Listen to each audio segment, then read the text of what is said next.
Assalamualaikum warahmatullahi wabarakatuh. Bismillah walhamdulillah wassalatu wassalamu ala rasulillah amma ba'dah.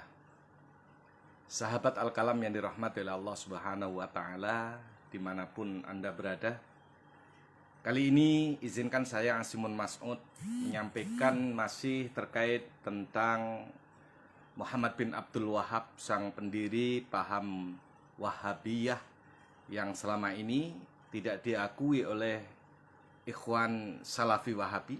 Mereka menisbatkan bahwa paham Wahabiyah itu pencetusnya adalah Abdul Wahab bin Abdurrahman bin Rustum, yang mana ini perlu dibuktikan secara ilmiah.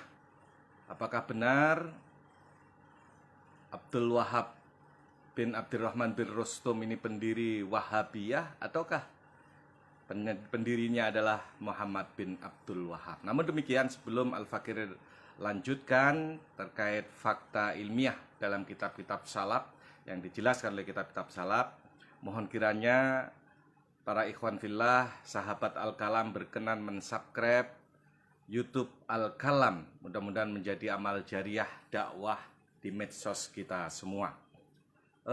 Sahabat Al-Kalam yang dirahmati oleh Allah Subhanahu wa taala, sudah beberapa kali dalam live yang Al-Fakir lakukan senantiasa menyampaikan bahwa Al-Fakir akan menyampaikan perbedaan antara paham Wahbiyah dan paham Wahabiyah.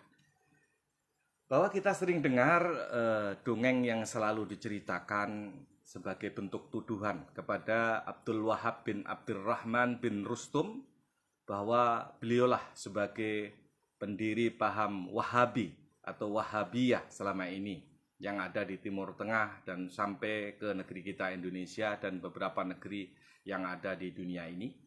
Namun demikian, semua itu perlu pembuktian. Nah, jadi yang perlu kita tahu bahwa paham yang diikuti bukan pencetus paham Wahbiyah, ya. Abdul Wahab bin Abdurrahman bin Rustum ini pahamnya yang diikuti adalah paham Wahbiyah. Paham Wahbiyah ini pendirinya adalah Abdullah bin Wahbi Ar-Rasibi.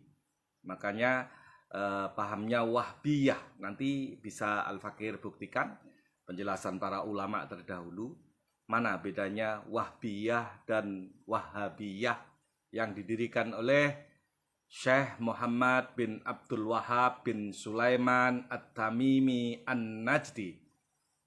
Nah, yang sering kita dengar adalah untuk mengelak bahwa paham Wahabiyah ini adalah pencetusnya adalah Abdul Wahab bin Abdurrahman bin Rustum. Ini tidaklah benar. Yang benar pencetusnya adalah Muhammad bin Abdul Wahab, ya, bin Sulaiman At-Tamimi An-Najdi, dan ini diakui langsung oleh seorang ulama besar Wahabi, yaitu Syekh Abdul Aziz bin Abdullah bin Bas, yang kita kenal selama ini adalah bin Bas. Nah, kita langsung saja buktikan bahwa paham yang diikuti oleh Abdul Wahab bin Abdurrahman bin Rustum ini adalah bukan Wahabiyah tapi Wahbiyah. Nah, nanti penjelasan di belakang akan saya sampaikan. Paham Wahbiyah ini mirip-mirip dengan ikhwan Jamaah Tabligh. Nah, ikhwan Jamaah Tabligh karena memiliki kebiasaan bersilaturahmi, bertamu untuk menyampaikan dakwahnya dan berbaur dengan kaum ahli sunnah yang ada di manapun berada. Nah, salah satu bukti bahwa dalam kitab namanya Al-Firaq fi Shimal Afrikia halaman 145, di sana dijelaskan bahwa waqad sammu aidan al-wahbiyin nisbatu ila Abdullah bin Wahbi Ar-Rasibi, bahwa Wahbiyah bukan Wahabiyah, ya.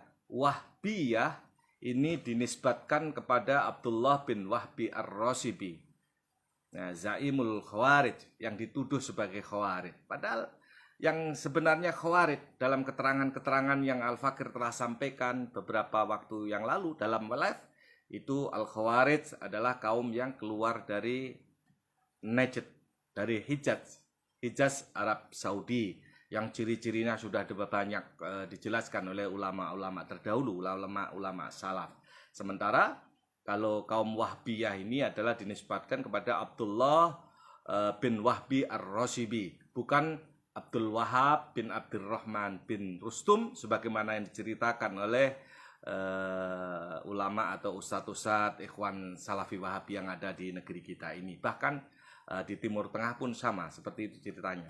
Nah, lebih lanjut, sebagai bukti bahwa paham yang diikuti oleh Abdul Wahab bin Abdurrahman bin Rustum ini adalah paham Wahbiyah yang dicetuskan oleh Abdullah bin Wahbi Ar-Rasibi, yaitu dalam kitab Al-Mi'yar Al-Mu'rib. Nah, ini di sana dijelaskan dalam juz 11 ayat 168, karangan Ahmad bin Yahya Al-Wansyarisi. Nah, ini diceritakan, di sana dijelaskan dalam kitab tersebut, wasu'ilal lahmi ang qaumin minal wahbiyati sakanu baina adhari alisunnati zamanan wa adharul an madhabum wa banu masjidan wa istama'una fihi wa izharuna madhabum fi baladin fihi masjidun mabniyun li ahli sunnah zamanan wa adharu annahu madhabuhum wa banu masjidan yajtami'una fihi wa ya'til ghuraba min kulli jihatin kal khamsina wasittina wa yuqimuna indahum wa ya'maluna lahum biddiyafat. Nah, wa yang fariduna bil ayat biwadhi qaribin min ahli sunnah. Nah, ini ditanyakan kepada Al-Lahmi tentang suatu kaum, suatu kelompok minal wahbiyah, kelompok wahbiyah bukan wahabiyah, di mana mereka ini bertempat tinggal di sekitar kaum ahlu sunnah. Nah, dari membaur dengan kita ahli sunnah untuk sementara waktu zamanan, tidak lama karena selalu berpindah-pindah ini model dakwahnya. Wa adharul an madhabum wa banu masjidan wa istama'u wa yajtami'una fihi wa yadharuna madhabum fi biladin fi masjidun mabnun li ahli sunnah zamanan.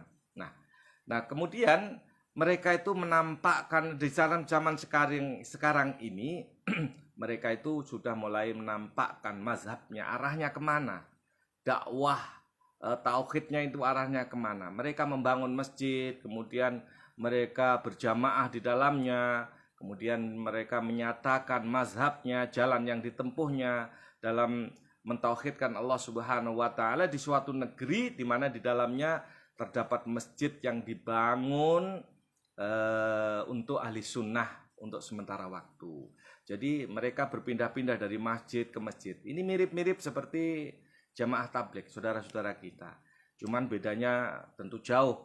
Al-Fakir bisa melihat saudara-saudara ikhwan jamaah tabligh ini, mereka selama beragama Islam semua dianggap saudara, tidak memusuhi meskipun entah mereka itu dari Al-Irsyad, mungkin Persis, NU, Nahdlatul Ulama, Muhammadiyah atau apapun ormasnya, saudara kita ikhwan jamaah tabligh ini mereka tidak menyalahkan, tidak membid'ahkan dan lain sebagainya, sesuai dengan pemahaman dari ulama-ulama yang diikutinya. Nah, sementara Wahabi, kalau Wahabi ini atau Wahabi itu kaum Wahabi yang ada di negeri kita Indonesia ini biasanya nggak mau disebut Wahabi, mereka lebih bangga disebut Salafi. Padahal ulama besarnya bin Bas, ya Abdul Aziz bin Abdullah bin Syekh Abdul Aziz bin Abdullah bin Bas ini mengakui bahwa Wahabi itu adalah lakop atau nama panggilan yang masyhur dan yang agung. Nah, makanya saudara-saudaraku ikhwan Salafi Wahabi jangan merasa tersinggung ketika ada sebutan Wahabi atau yang memanggil sebagai kaum Wahabi atau kelompok Wahabi karena ulama antum sudah mengakui akan hal itu. Maka ini tadi Syekh Lahmi atau Imam Lahmi ini ditanya tentang kaum Wahbiyah yang tinggal di mana di lingkungan ahli sunnah untuk sementara waktu. Dia menampakkan dakwah tauhidnya itu kemana arahnya. Nah, kemudian Wa adharu annahu madhhabum wa banu masjidan yajtami'una fi wayatil ghuraba min kulli jihatin. Nah, ini yang mirip-mirip seperti jamaah tabligh itu saya katakan. Mirip ya, bukan Al-Fakir mengatakan jamaah tabligh seperti disebutannya Wahbiyah ini tidak. Tetapi kemiripan dengan apa yang dijelaskan Imam Ahmad bin Yahya Al-Wansharisi dalam kitabnya Al-Mi'yar Al-Mu'rif ini, bahwa mereka menampakkan mazhabnya, membangun masjid, berjamaah di dalamnya, tapi wayatil ghuraba. Yang datang itu dari segala penjuru mingkuli jihatin. Ghuraba orang-orang yang bukan pribumi situ. Ghuraba, mereka orang-orang asing, orang-orang aneh. Bukan orang aneh, orang asing yang tidak berdomisili di situ, mingkuli jihad. Dari segala penjuru dia datang. Nah, bagaimana saudara-saudara kita, ikhwan jamaah tabligh ini juga biasanya dari mana? Sulawesi, Kalimantan, Madura, Jawa, dan dari berbagai macam penjuru. Kal khamsina wasitin, kadang-kadang 50 orang, kadang-kadang 60 orang. Wa yuqimuna indahu, mereka tinggal di antara ahli sunnah ini. Wa ya'maluna lahum biddiyafat, mereka biasa melakukan dakwahnya door to door, dari pintu ke pintu, bertamu, mengajak umat Islam atau warga masyarakat yang dekat masjid agar berjamaah menuntut ilmu di masjid dan lain sebagainya. Itu dijelaskan dalam karya Imam Ahmad bin Yahya Al-Wansharisi. Nah, kemudian kalau bukti yang selanjutnya bahwa Wahbiyah dengan Wahabiyah itu beda, yaitu karena Wahbiyah ini nama kitabnya saja sudah jelas. Satu contoh diantaranya ya, kitab-kitab yang terkait dengan Wahbiyah, bukan Wahabiyah ya. Kalau Wahabiyah itu kan Ar-Raddu 'alal Wahabiyah, Fitnatul Wahabiyah. Nah, itu kan jelas Wahabiyah. Ini kitab Wahbiyah ini Talhisu Aqaidil Wahbiyah fi nuktati tauhidi khaliqil bariyah. Nah, jelas Aqaidil Wahbiyah ya. Ini keyakinan Wahbiyah, bukan Wahabiyah. Kitab yang kedua diantaranya adalah Al-Aqidatul Wahbiyah. Jelas di sini tulisannya Al-Aqidatul Wahbiyah, bukan Al-Aqidatul Wahabiyah, akidah Wahabiyah bukan, tapi akidah Wahbiyah karangan Syekh Abi Muslim Nasir bin Salim Al-Bahlani ya, min ulama'i Oman ya, dari seorang ulama dari Oman. Nah, sementara talkhis Aqaidil Wahbiyah fi nuktati tauhidi khaliqil bariyah ini kalangan Syekh Ibrahim bin Bihman Al-Yusjani. Ya, ini di antara kitab-kitab terkait dengan Wahbiyah, bahwa bukti real bahwa Wahbiyah dengan Wahabiyah ini beda. Itu bukti yang menunjukkan bahwa Wahbiyah ini adalah tauhid atau akidah paham yang diikuti oleh Abdul Wahab bin Abdurrahman bin Rustum. Nah, pencetusnya beliau Abdul Wahab bin Abdurrahman bin Rustum ini bukan pencetus paham Wahbiyah, tapi pengikut paham Wahbiyah yang memiliki ciri-ciri kebiasaan seperti ikhwan jamaah tabligh. Nah, kemudian pendirinya paham Wahbiyah ini adalah Abdullah bin Wahbi Ar-Rasidi. Nah, sementara paham Wahabiyah atau kita kenal dengan paham Salafi, karena ikhwan Wahabi di Indonesia ini nggak suka dipanggil Wahabi, sukanya disebut sebagai Salafi. Mereka mengklaim as-sabiqunal awwaluna minal muhajirin wal ansor, itu ayat Allah, firman Allah dan ila akhiril ayat, itu sebagai rujukan mereka semua. Padahal kalau kita mau jujur, coba ulama-ulama mereka ini bukan termasuk as-sabiqunal awwalun. As-sabiqunal awwalun adalah orang yang hidup di zaman Rasulullah ya, khairun nas al-qarni. Itu di antara dalil Bukhari Muslim, dalam hadisnya sebaik-baik orang adalah orang yang hidup bersamaku. Itu para sahabat.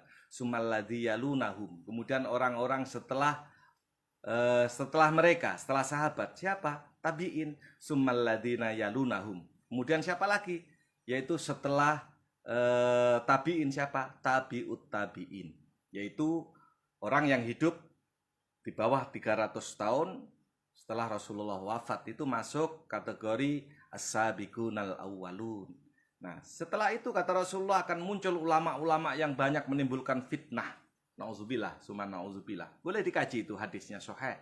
Nah, sementara ulama-ulama Salafi Wahabi yang kita kenal selama ini, contoh kalau tidak salah ingat Abdul Wahab, Muhammad bin Abdul Wahab bin Sulaiman At-Tamimi An-Najdi itu lahir udah 1115 Hijriah. Nasiruddin Al-Albani itu udah 1500 Hijrah. Bin Bas, Syekh Abdul Aziz bin Abdullah bin Bas juga udah 1000 tahun lebih setelah Rasulullah Shallallahu Alaihi Wasallam wafat. Artinya bukan as-sabiqunal awwalun lagi, tetapi beliau-beliau atau ulama-ulama paham Wahabi, Salafi Wahabi ini adalah ulama khalaf, bukan ulama salaf. Itu real, ada bukti sejarah yang mencatatnya. Nah, kita bicara sekarang Wahabiyah.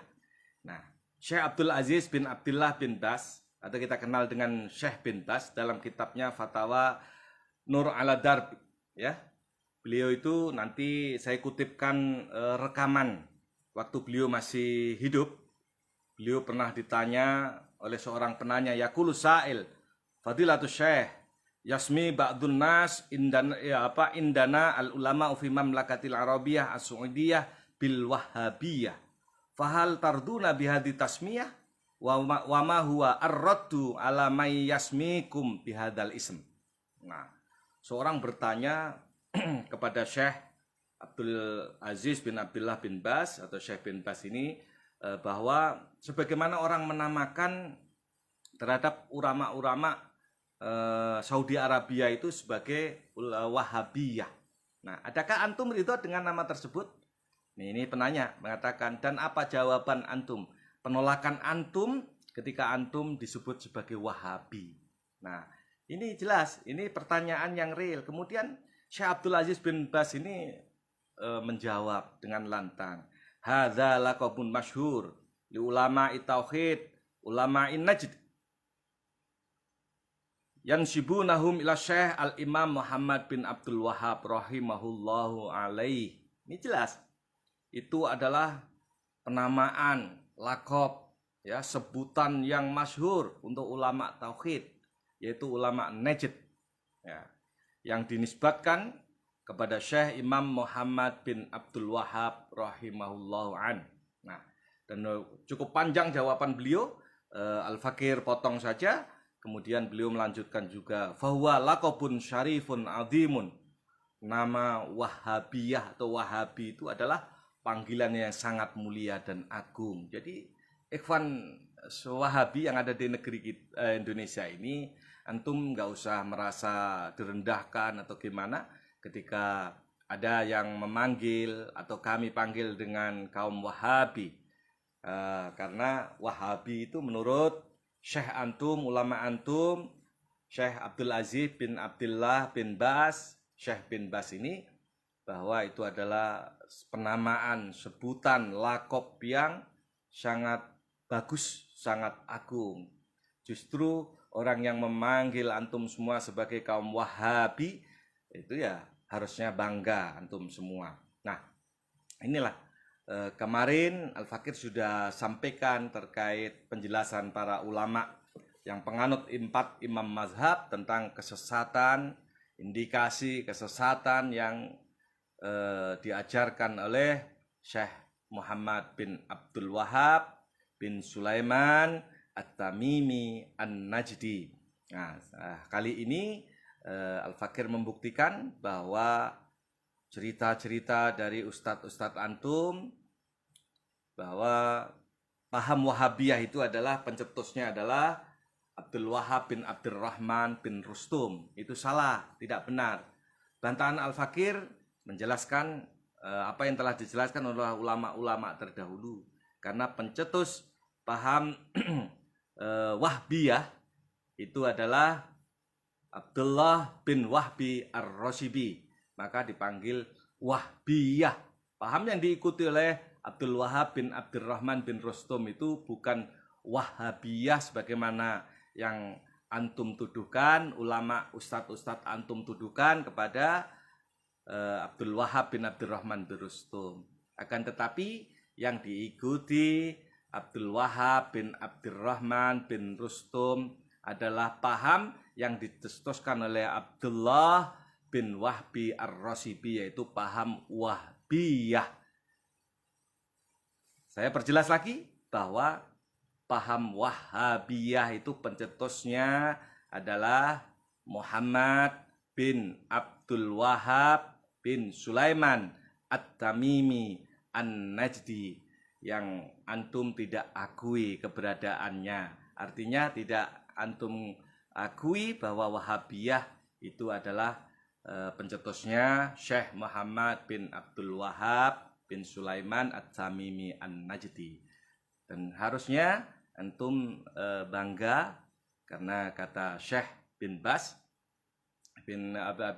Syekh Abdul Aziz bin Abdullah bin Bas, beliau menjawab ketika ditanya terkait dengan sebutan Wahhabiyah, itu adalah penamaan yang sudah masyhur untuk ulama tauhid yang asalnya dari Najd, yang dinisbatkan kepada Syekh Muhammad bin Abdul Wahab An-Najdi.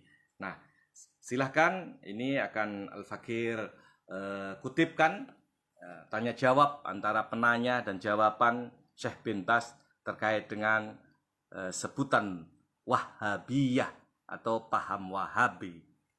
يسمي بعض الناس عندنا العلماء في المملكة العربية السعودية بالوهابية، فهل ترضون بهذه التسمية؟ وما هو الرد على من يسميكم بهذا الاسم؟ نعم، هذا لقب مشهور، هذا لقب مشهور لعلماء التوحيد، لعلماء نجد، ينسبونهم إلى الشيخ الإمام محمد بن عبد الوهاب رحمة الله عليه، لأنه دعا إلى الله عز وجل في النصف الثاني من القرن الثاني عشر واجتهد في إيضاحه. Itulah rekaman terkait tanya jawab berkaitan dengan sebutan Wahhabiyah.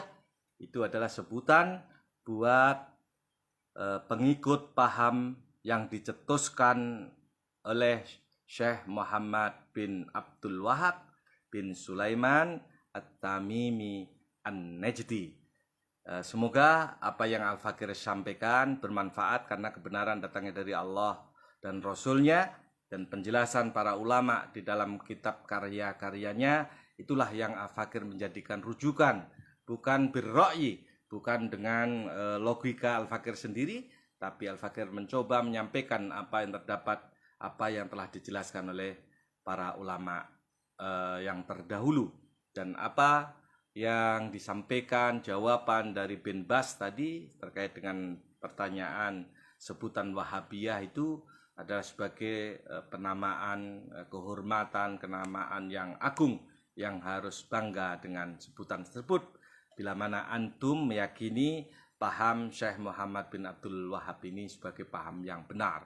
Sementara kami ahli sunnah menganggapnya bahwa paham yang ditetuskan oleh Syekh Muhammad bin Abdul Wahab adalah paham yang sangat provokatif, karena menghalalkan darah umat Islam, menghalalkan harta benda umat Islam, mengkafirkan, memusyrikkan saudara-saudara kita seiman seagama yang berbeda dengan iktikad antum semua.